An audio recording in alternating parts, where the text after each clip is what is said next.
What's going on, everybody? It's your boy Garrett, and I got another episode of HPTV here, where I help people thrive. And right now, we're going through a major pandemic worldwide, and I thought it'd be a great opportunity to bring on a good friend of mine. This man is one of the top financial advisors in the world. He's been on stages all across the world teaching his methods called the Taylor method. That's just what he's been doing now. But this is a brother of mine. This guy has been on the hardwood with me. He's my point guard, my main man, a brother, family. Eszylfie Taylor. How you doing, brother? Yeah, man. Best day of my life, man. How you doing today, bro? Best day of your life. I love that you always respond with that, man. I always ask the guy how he's doing. It's always the best day of your life. Yes, sir. How can you manage doing that every single day? I think it's just the power of positive thought and manifestation, right? And Yeah. I love the adage: those that think they can do something and those that think they cannot do something are both usually right. I'm gonna share something, with you that I don't know if I ever told you. So, about a year and a half ago, I had hip surgery, right? Okay. And you would come to my house maybe 2 weeks after my surgery. Right. And, before that, I had the adage, best day of my life, everything's going well, running, growing businesses, taking care of my family, what have you. And I'm bummed out, man, because my hip, man, I can't move, right? I'm immobile, I'm cranky, I'm frustrated, right? I'm in pain. And in that moment, when people were asking me, how you doing today? Even naturally, I'm thinking, okay, the best day of my life, but I didn't feel like that, right? I'm like, but I can't be disingenuous. I have to still say that in the midst of even being in pain and even really not feeling good. So I'd say the best day of my life. And you came over to my house, man, having gone through your, cancer treatment and the battle wounds and the scars, both physically and mentally from that. And your spirit was like super high, right? And I'm thinking to myself, like, man, I'm out here complaining about my hip. And the reality of it is in 2-3 weeks, I'll probably be feeling good again and back to normal. And your whole life and your whole outlook and your reality is forever changed, right? And I'm like, if this man can be positive and if this man can have a smile on his face, I could keep saying it's the best day of my life, dealing with, trivial challenges in comparison, man. So I appreciate you for being an inspiration, and people look at me like, man, how do you have that energy? It's because I draw from people like you, right? That have good energy and keep positive no matter what. No, I appreciate that, brother. That means a lot to me, man. We've been, like I said in the beginning here, we've been family for a long time, man. Blood, sweat, and tears on the hardwood, out in the fields of Mount Sac and beyond, man. We've been doing this. And so I've always drawn inspiration from you. We've worked together in the financial services world. You've shown me a lot on and off the court. I think it's just something coach always told us something that always stuck with me. And that is, having that intestinal fortitude to drive through no matter what's facing you. We were climbing these hills of Mount Sac and in the heat of the summer, and then going to school and then coming back for more. And it just showed us so much, man. I draw a lot of what I go through today to a lot of those pains that we were going through, just doing what we love to do. But it taught us so much to carry over into the real world, to lead in our business, to lead in our families and whatnot. I'm honored to hear you say that, man. I mean, I look up to you in many ways, and to have you say that you're drawing a lot of inspiration from me means the world, bro. Yeah, nah, man. It's you never know what act or even word or even look that you give someone, how that can positively impact people, right? I love the adage, a candle loses nothing by lighting another candle, right? And by sharing your light, by lighting other people's candle, you don't give up anything, right? If a candle lights another candle, your flame doesn't diminish. A lot of time, for a moment, it actually gets even bigger, right? If you think about it, and so again, appreciate you and your time and being an inspiration. And that's why we're here today, right? To help other people and provide insights and anything, that I can do. I think people are going to take as much out of, failures that you have and failures that I have than the successes, right? Because I mean, I'm on this call today, arguably the biggest failure you have ever met in your life. You know what I mean? Really? And I mean, I have lost and failed and fumbled and been tripped up and hurt and crushed. But it's that desire to get yourself up, brush yourself off and then keep forging forward, that matters. If people ask me like, what's that one thing, what's that one attribute that you had, what's that, what makes you successful? At the beginning of my career in particular, I would just say, I think I just was so relentless. I think people literally in the beginning of my career, I think they were like, man, I'm gonna do business with him. I'm gonna buy something from him because I don't think he's going away. Right? Like I don't think he understands what no means, right? Because to me, when no to me just means not now or not yet, right? It's just you got to keep pushing. Right, you got to keep pushing. And the failures are not failures unless you give up. The failures are lessons if you keep going. Yeah, right? No winning and losing, winning and learning, right? There you go, brother. There you go. Yeah. So let's dive into a little session here around financial fitness. Like I said, you're one of the top financial advisors in the world, man. I mean, you've had a long, extensive career. You've been dealing with people with major assets. You've also been dealing with people like me that hardly have any assets. So right now we're going through an unprecedented time with this pandemic, this coronavirus pandemic, and people are all locked in their homes. One, afraid of what's going to happen with our health, but two, like what's going to happen on the other side of this or during this, however long it's going to last with our finances. A lot of people are out of work. A lot of those same people have 401ks. What are some of the strategies or what are some of the thoughts in the financial world about what's going on right now in this situation? Let's talk about that. It's important to note, and let's talk about, really there's two phases that people are going to find themselves in life. You're in your accumulation phase or you're in the distribution phase. And so let's talk about the accumulation phase first. What does that mean? That means I'm still working, right? I'm still contributing to my retirement accounts, my savings accounts. I'm still trying to build wealth. If you're still in the accumulation phase, you have to stay the course, right? I always say in life, you don't want to get too high on the highs. You don't want to get too low on the lows. You want to stay the course. The key to investing, the key to weathering storms like this is continuing to put money away and not deviate from that. There's a phrase or terminology called dollar cost averaging. Dollar cost averaging is a systematic purchase of funds, right? So if I put money from my paycheck first of the month into my investments, that's dollar cost averaging, in that some months the market's going to be high, some months the market's going to be low, but I'm not timing it. I'm just investing. I'm just staying the course. Because as much as it's nerve-wracking to watch your 401k become a 201k and you're like, that's tough, right?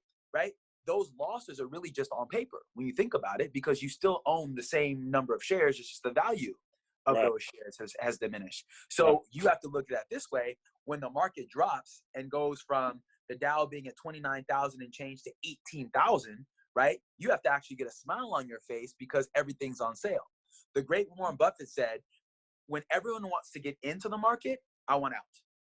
When everyone wants to get out of the market, I want in, right? And it's crazy. I was in my office late last night and I'm just out of curiosity, I'm just putting different ticker symbols in, and checking stock prices and looking, in the last month. And it's crazy how many companies have experienced 20, 30, 50, 100% growth, right? From the low just a month ago to today, right?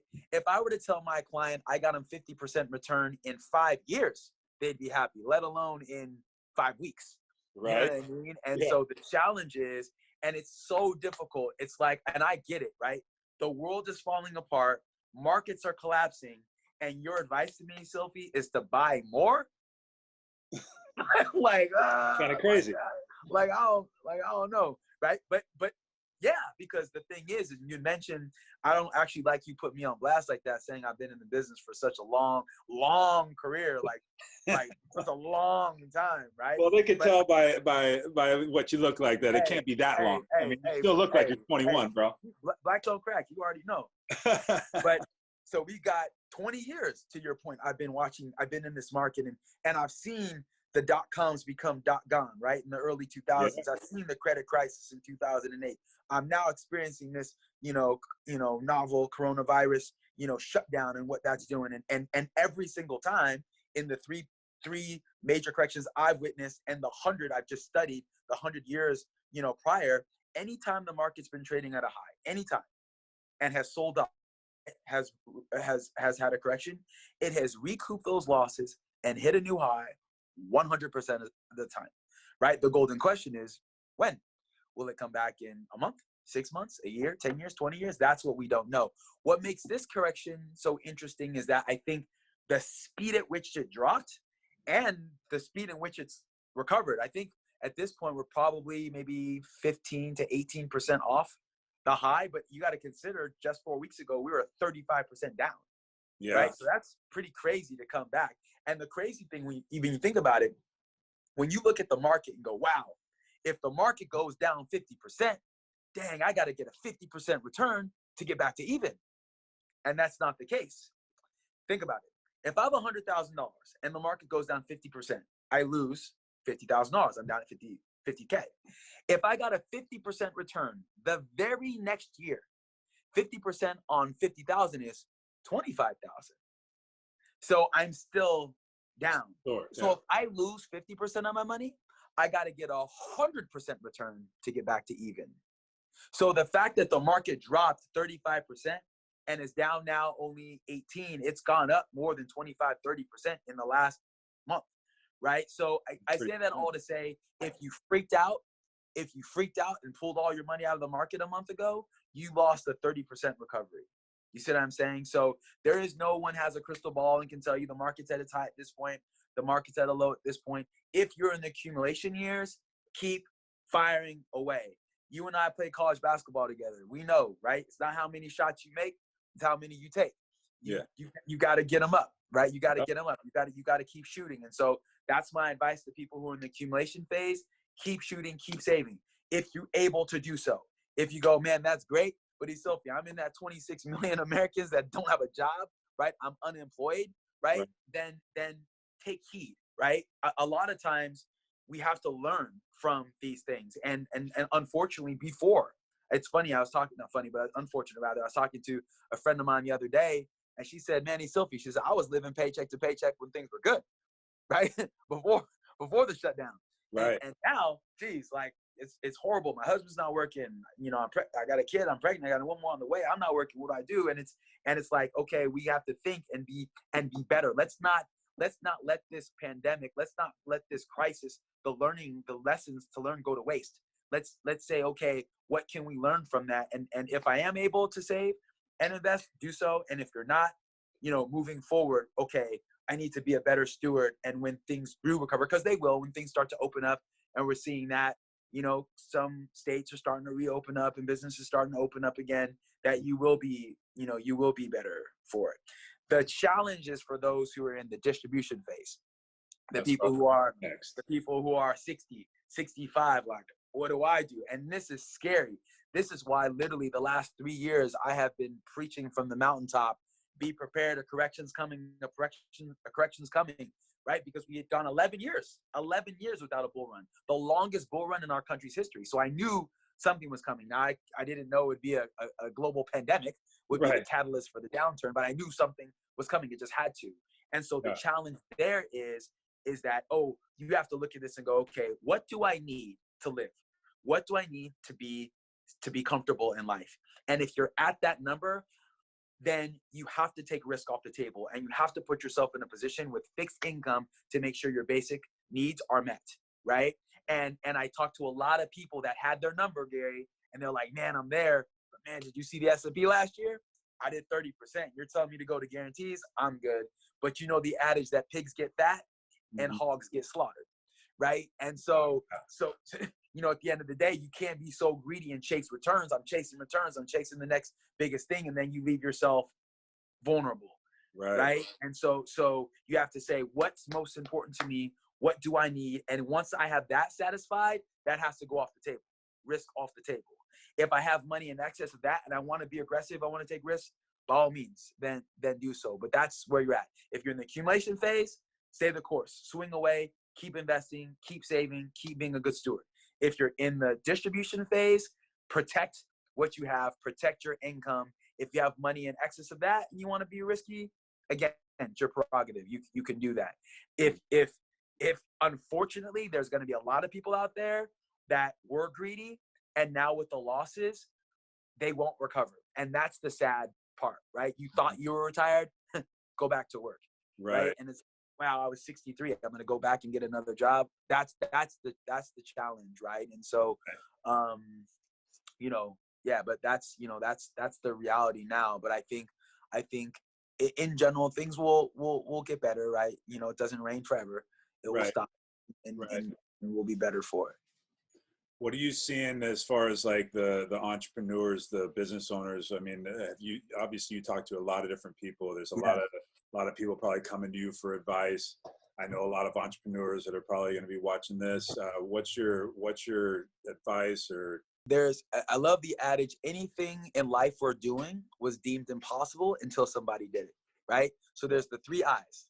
You have the innovator. What does our world need right now, right? What does your community need right now? Solve that problem. If you're the innovator, you'll make the most money, right? Now you've got the imitator who will say, I see what the innovator did. Seems like it worked. And they'll follow suit and they'll copy and they'll make some money too. But the last one, the last I, you don't want to be the last I. The last I is the idiot. They let all the opportunity go by the wayside, and they jumped in after the ship had already sailed, right? So that's why I say you have to look at, you know, because you look at it, some of the most profitable companies out there, some of the biggest inventions weren't necessarily the most complex or the most ingenious. They just solved a problem. For example, my cousin owns a company called KDW Apparel, right? She did yoga clothing, Pilates clothing for women, right? She flipped the script, right? She's now making hospital gowns and masks, right? Because she goes, okay, how many people are out there spending money on yoga pants right now? Well, certainly not as many as who want to buy masks and hospital gear that out there, right? So she just pivoted, right? So she's okay, I got to be an innovator. I got to look and see what does the community need, and then solve that problem, right? I look at even what's going to happen. I feel like in the more so in the commercial real estate space than the residential. I think especially like where we live in Southern California, there's such little inventory. I think prices might get hit with the unemployment, but I don't think we'll take that big of a dip. I think commercial is going to get hit, right? Because when you think about it, right, I rent 50,000 square feet to run my company, and for the last 6 weeks, everybody's been working from home, right? So now I have to reevaluate. Do I really need 50,000 square feet, right? Can we get along with 10,000 square feet? Hell, do we even need an office at all? Can people just work virtually and we'll meet at Starbucks on Wednesdays? You know what I mean? Like, and you look at that. So it's like, and even in that, where will opportunities come, right? So I have some clients that are coming to me already saying, you know what I'm going to do? I'm going to put together a fund. I want to start raising money. So when opportunities in the commercial real estate space come about, and they will, because if tenants can't pay landlords, then landlords can't pay banks. Then properties are sold or foreclosed on. And then opportunities to come out and buy properties, 60, 70, 80 cents on the dollar, right? At a discount, right? So I think I love the adage. I say this when I teach my yoga class, right? If you stay ready, you don't have to get ready, right? So my thing to people right now, and one thing I keep imparting to people is make these changes, prepare when you can, not when you have to. Because when you have to, it's too late.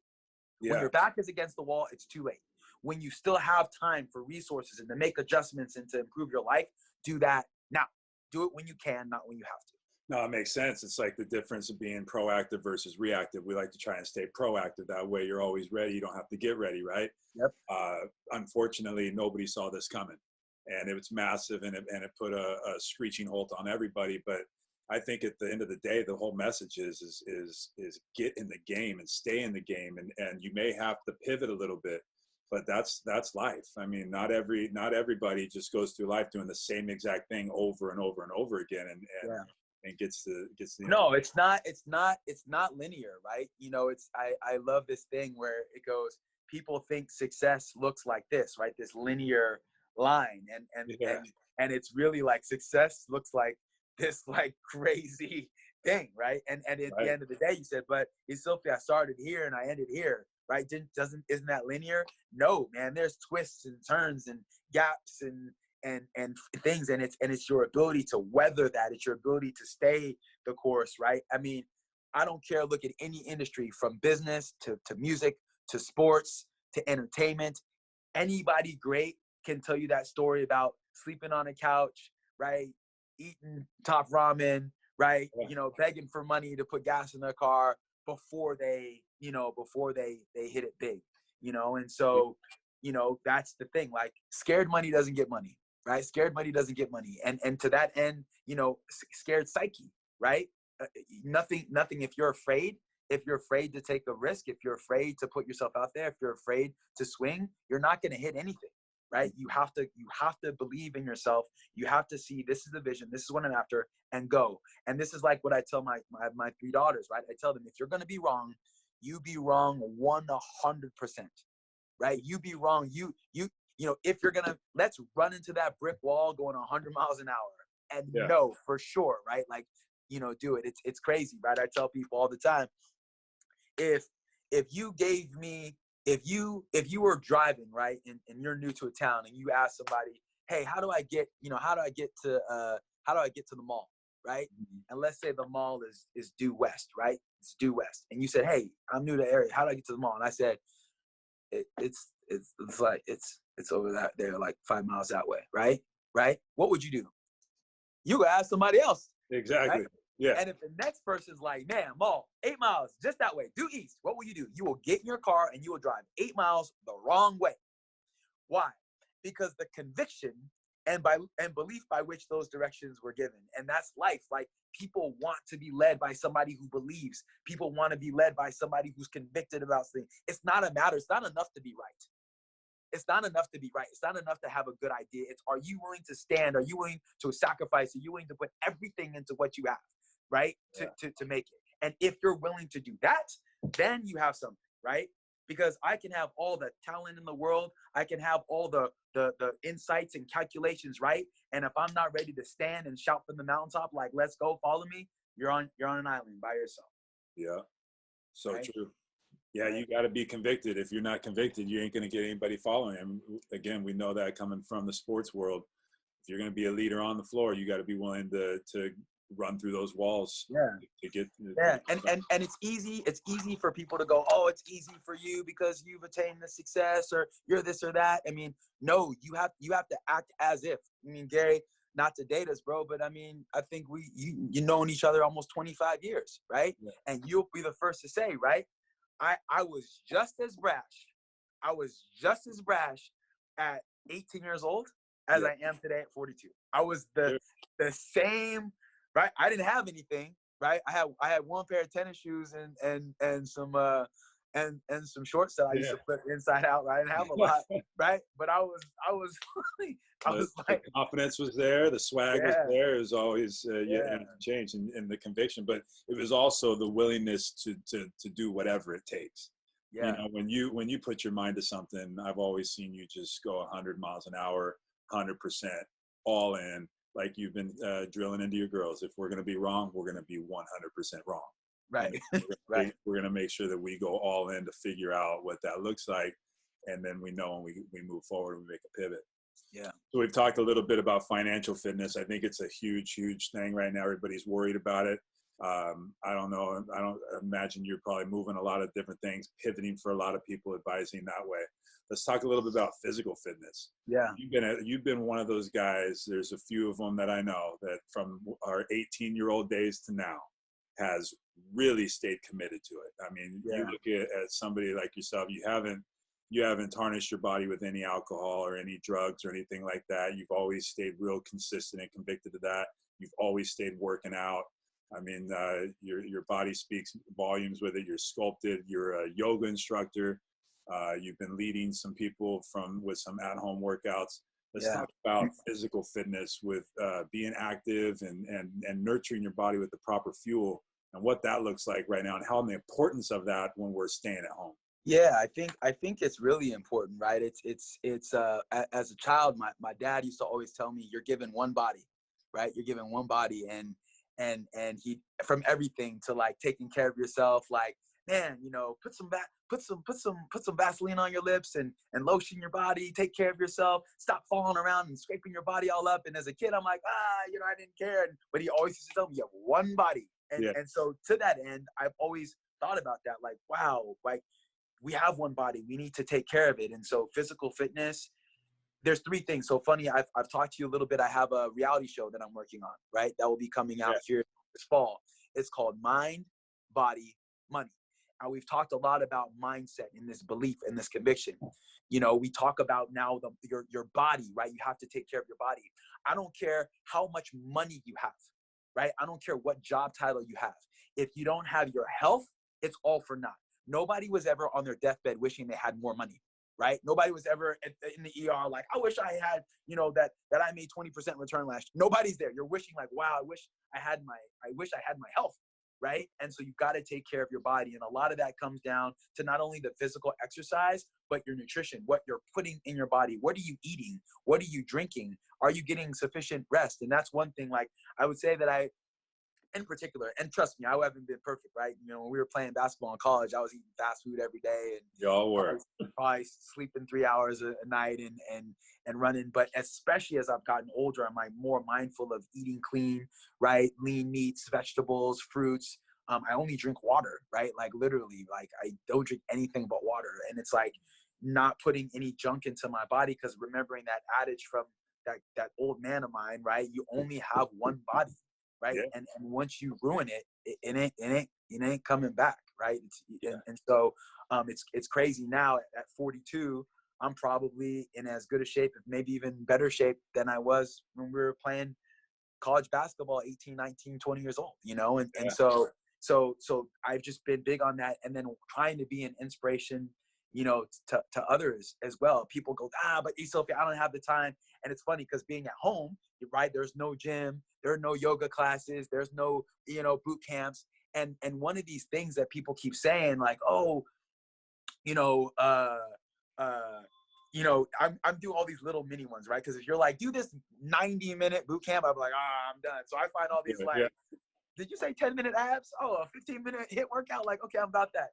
And all the time, they're like, oh, you can carve out 10 minutes of your day. And in my mind, I'm thinking like, anybody can carve out 10 minutes. And people, when you look at it, like success to me, the number one thing for success to me, it's a choice.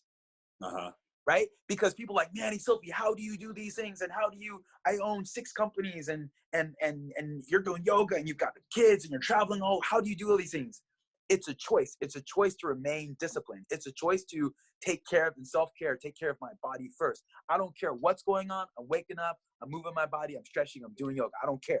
I don't care if I got in late red-eye flight and had to wake up early. I want to be mindful of that. I want to take care of my body and then go on for my day. Right. And so that's super important. So I try to be a guide, you know, and give people inspiration there, because, you know, most of us need a kick in the pants, right? Most of us need like accountability, right? To move, you know, but you have to, because it's not for me, right? It's not for me. You're not getting up in the morning for me, right? You're not doing sit-ups and push-ups for me, right? It's for you. It's for your body, right? And so that's what I'm just here to push you, right? I'm just here to get you thinking. And so God bless me with this motor, with this like energy that I don't know, right? Like it's not disingenuous. It's not like I even have to, you're asking me like, how do I get more? It's not even something I have to think about. It's just like lights are on, cameras are on, like, man,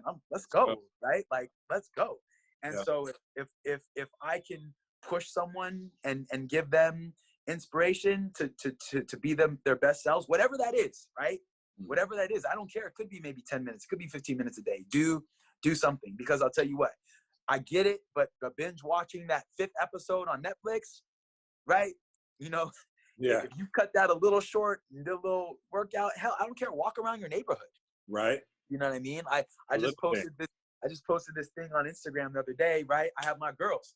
I'm using my girls as weights. Yeah, right? I saw that. I'm doing push-ups and curls with my daughters. I'm like, well, I don't have any set of weights in my house, but I got these kids, right? And so makeshift. I was watching this thing the other day. This lady had literally taken duct tape and taken 2 like sparklet water bottles and duct taped them to a shower rod. And she was doing really, right? So I'm like, hey, where there's a will, there's a way. That's dedication. You Right. know, so you know, it's know your body, know your limits, but you have to start somewhere. The road to walk a mile begins with a single step, right? And a lot of times people look at the end game and they go, man, what will it look like to own my own business, or what would it look like to be in the best shape of my life? And they're looking at the end and going, wow, I can't do that. Here's my charge: just make a choice and take that first step today. That's it, man. Take that first step today. And then tomorrow, take another step and another step. And have you ever been somewhere or been on a walk and seen something, like seen a destination and looked at that like that, or not even be able to see the destination because it's so far and you're like, I don't know, but you just start walking, right? Yeah. And in the midst of that journey, you look back and you go, dang, I've come a long way.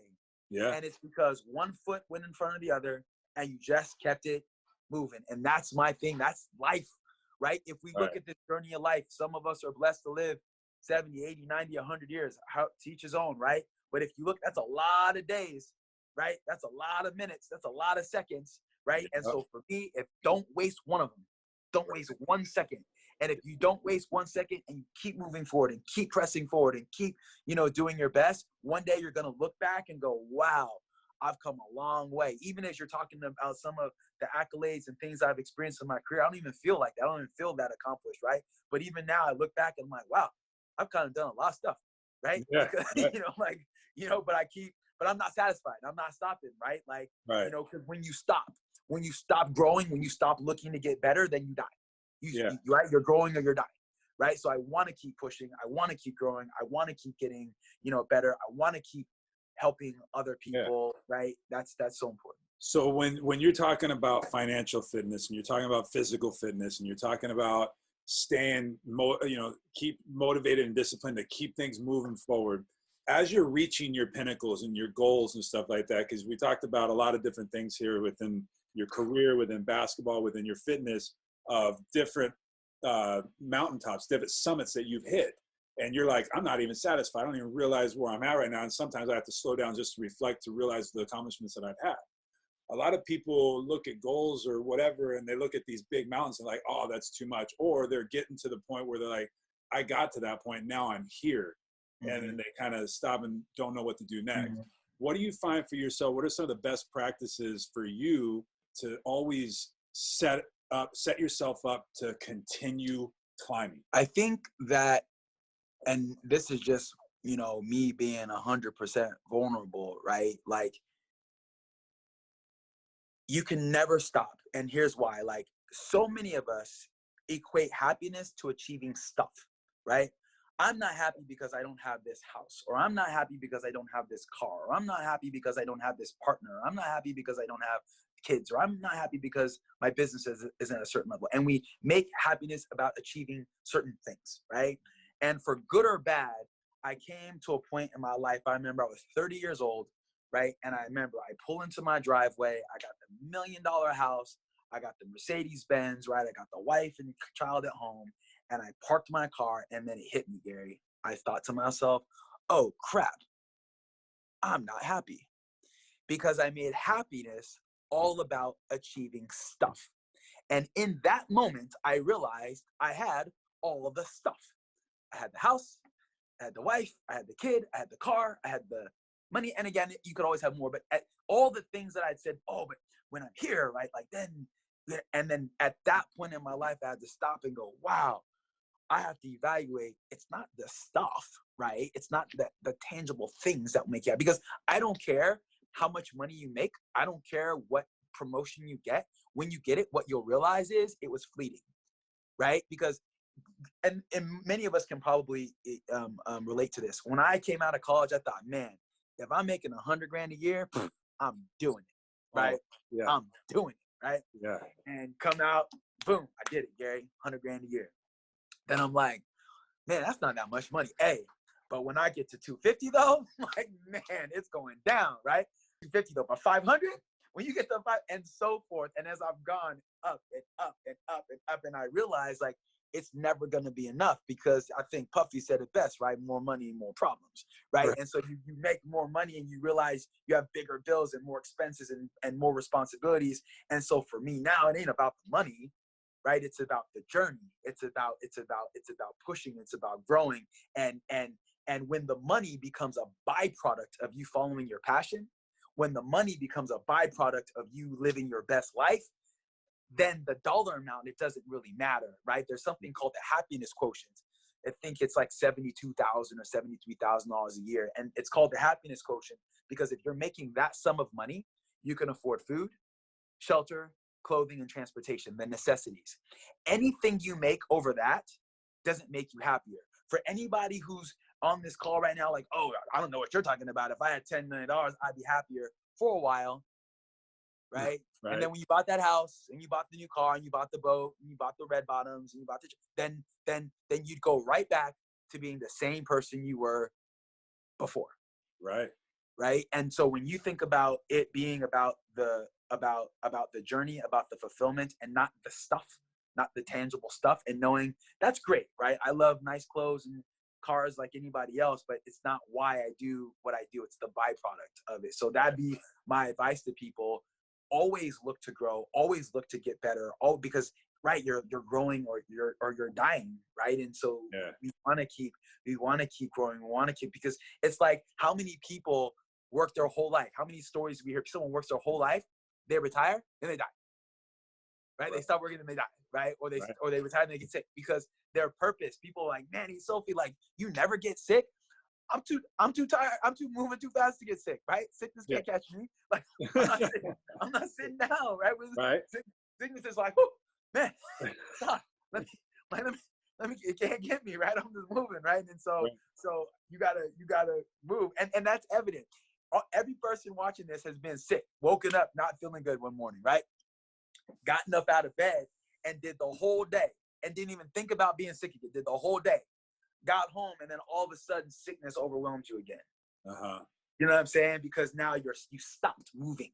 Yeah. You see what I'm saying? So for me, I'm like, nah, let's keep moving.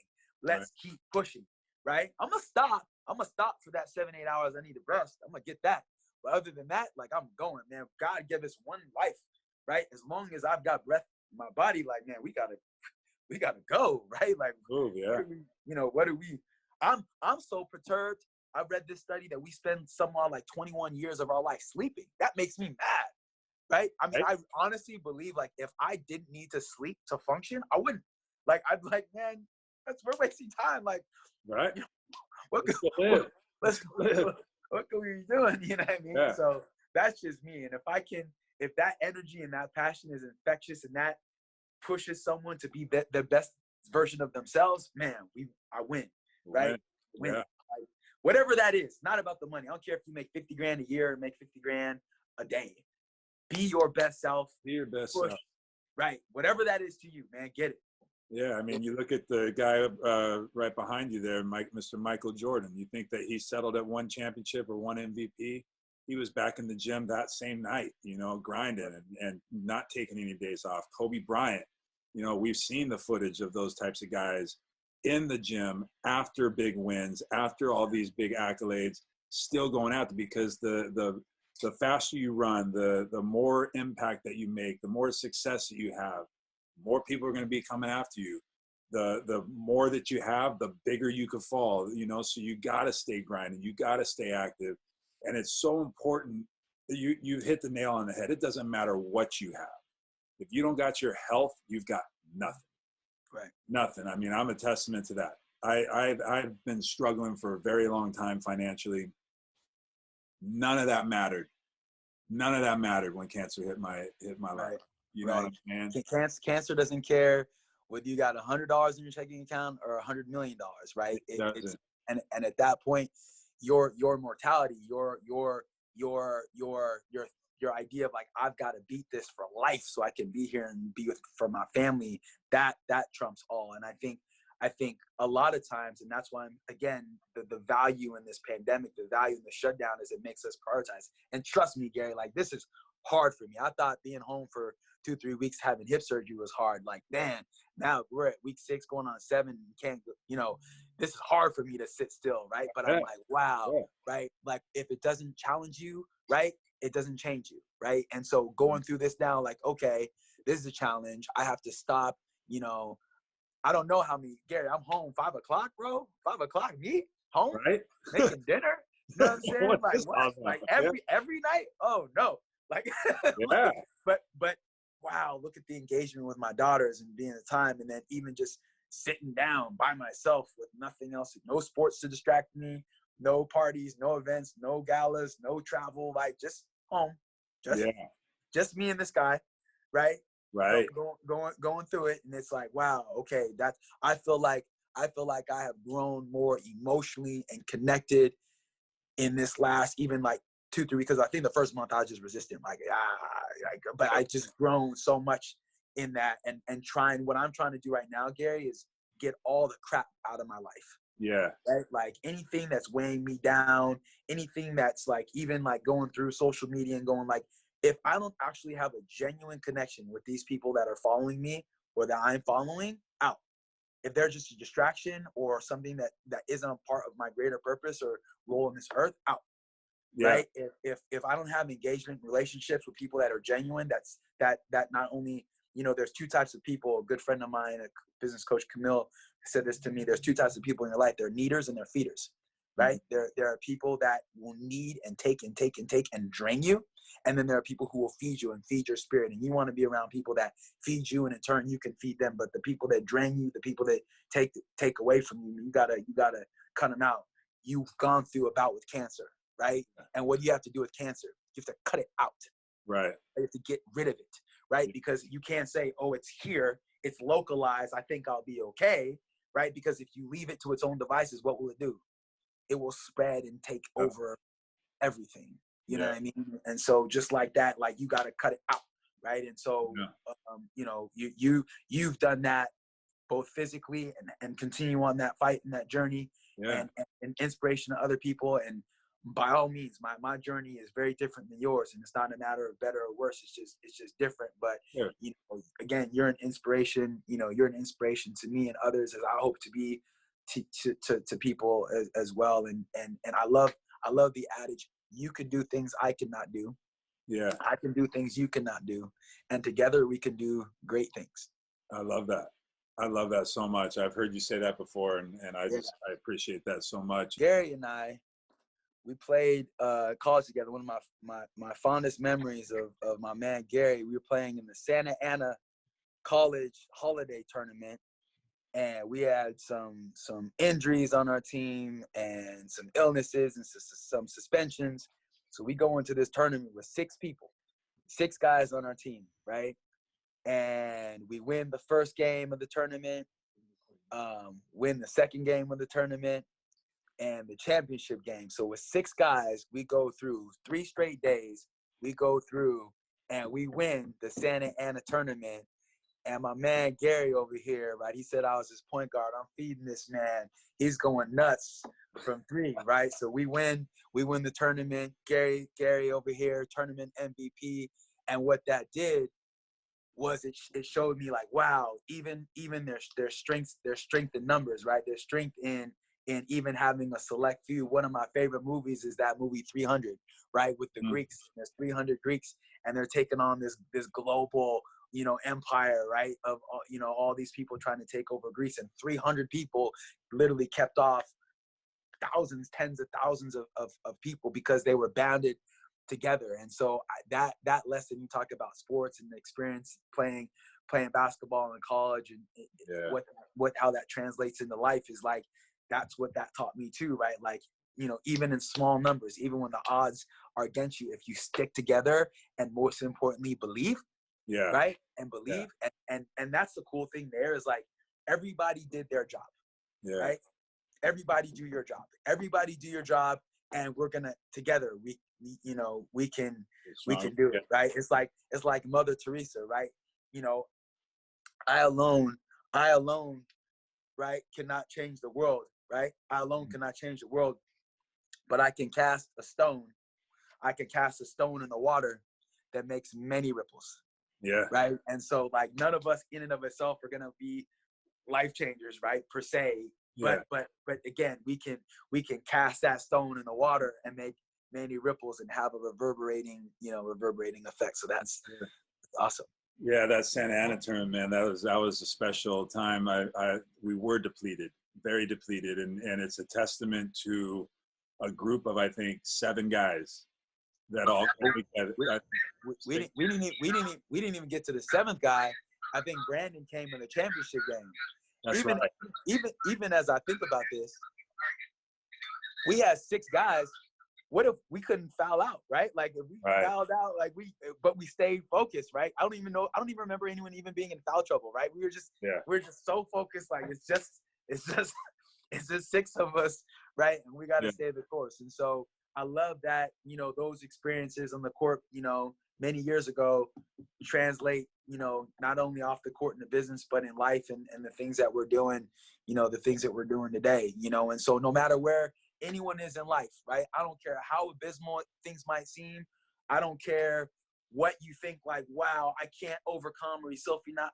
Trust me, man. Trust me. Like, man, I've been in points in my life where literally I'm just like breaking down, weeping, because I'm like, man, I don't know how I'm gonna eat. Like, I don't know how I'm gonna put food in my or gas in my car, and I'm just gonna commit to God and go, you know what? Give me the strength to work. Yeah. Give me the strength to wake up in the morning and do my thing. And if you do that, I will not worry about the outcome. I will trust. Yeah. Right. I will trust. And I don't know about you, man, but in my life, hard work and faith is undefeated. Undefeated, bro. Undefeated. That's right? where it's at. And so, so if you do that, and it's because you think about it, the people who are complaining the most, the people who are in the most despair are sitting on their hands, right? They're sitting on their hands and they're not doing anything, right? Now, some people legitimately need help. Some people legitimately need a boost, right? And if you're in a position to help someone, then yes, help them. But you have to ask first, am I doing everything in my power? Am I doing everything in my power to reach my goals, to improve my lot in life? Mm-hmm. And if your answer is yes, and you still need help, no problem, right? Yeah. But it's like my mom used to tell me when I was a kid, right? And I remember I went from a non-traditional Montessori school to a traditional school, like private school. And in that first quarter, my grades weren't very good, right? Because it was different transition. I just didn't know very many people. I wasn't the most popular kid in school yet. You know what I mean? I'm just going through this time. And I remember like coming home like, oh man, my mom's going to kill me with this report card, right? Yeah. And my mom said to me, she said, if this was the best you can do, and these are the grades you got, I'm good. Mm-hmm. But if this wasn't your best, like if this wasn't your full out effort, then I have a problem. That's where I can't co-sign on that. Yeah. And that I learned from that, like, okay, was this my best effort? No, it was not, right? And through the rest of the course of the year, boom, boom, boom, changed my grades to all A's, right? And so that's my thing to you. Have you given maximum effort? Are you doing everything in your power, right? And if you are, hey, get it then. You've done what you can do. But if you can sit here and go, kind of, or well, nah, you gotta go. You gotta be 100, 100%. 100%. You got to be 100% willing to go all in on yourself, because if you can't be here for you, you can't be here for anybody. I mean, if you're not healthy, you can't take care of your family. What do they tell you on the planes when you're strapped? Airplane? Yeah, they said if there's a drop in cabin pressure, right? Yeah. Put your oxygen mask on first, right, and then help the person next to you. You can't help somebody if you can't stand on your own 2 feet, for sure. Yeah. So I got that big reality a couple years ago with that diagnosis, and that's why I had to make a decision to change my life. And now that I'm healthier, I feel like I can finally support my family the way that I need to. And I just challenge people that are watching this, whether it's financial fitness or physical fitness, whatever that is, take a time like right now to really dive deep inside. And, we are stuck inside. So now it's time to dig deep inside of here and inside of here to pull out our truest potential, so we could actually live the life that God was intending for us, and then lead the way that we were supposed to be leading too. Yep. Because I'll tell you right now, man, as much as I was in tune and in shape and gifted on the court, and through life, I wasn't leading fully the way that I was supposed to, Yep. and as a result of that, and a lot of things that I was doing to put into my body, resulted into into a pretty difficult situation for me. Yeah. So, you know, I appreciate your time, Surf. You know, I love you like family, man. We've been doing this a long time, and it was great to catch up with you. I wanted to give an opportunity for my audience to kind of get some type of, you know, meter or gauge on what's happening in this financial world right now. We got a lot of people that are just confused and scared with what's going on, and I appreciate you putting some perspective. Yeah. On No, that. I'm here. You know, anyone who wants insights, at Eszylfie Taylor is my Instagram. Taylor Insurance and Financial Services.